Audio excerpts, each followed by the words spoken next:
story is not just a story, it is our story. It is the Black experience in a world that often tells us we do not belong. Think about it. How many times have you walked into a room and felt the eyes on you? The judgment. The assumption you do not deserve to be there. I have felt it. You have felt it. Elizabeth felt it on that flight. And she turned it into a moment of power. Let us break it down. Because this hits different when you understand the context. Right now in our community, we are still fighting for our place. In boardrooms, in classrooms, in everyday spaces. The numbers do not lie.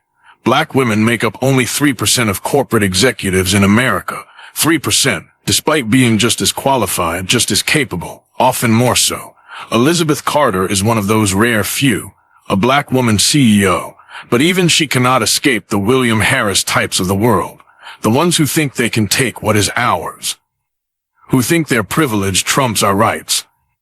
This is our lived experience, the constant push to prove ourselves, to claim our space.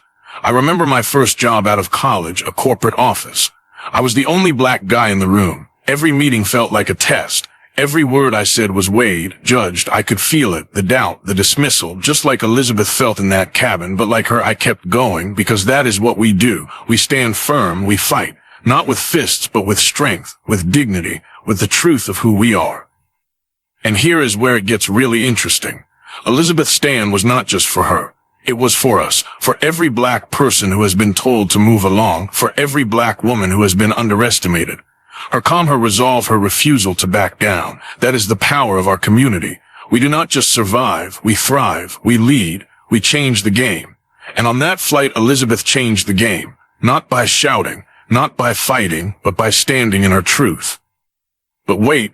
There is something else you need to know. This story is not just about the past. It is about right now, today. The same entitlement Elizabeth faced is still out there, in workplaces, in schools, in our neighborhoods. The William Harris types of the world have not gone away, but neither have we. We are still here, still fighting, still winning. And we will dive into the deeper truth of what Elizabeth's stand means. For her, for us, for the future, stay with me. Because this is where it all comes together. Here is the truth nobody wants to talk about.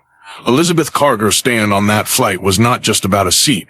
It was about the soul of our community, about the fight for dignity that defines the Black experience. And I know some of you watching right now have felt this exact thing. The moment when someone tries to take your place, your power, your worth, and you have to decide, do I shrink or do I stand? Elizabeth stood, and her stand reveals a deeper truth, one that changes everything.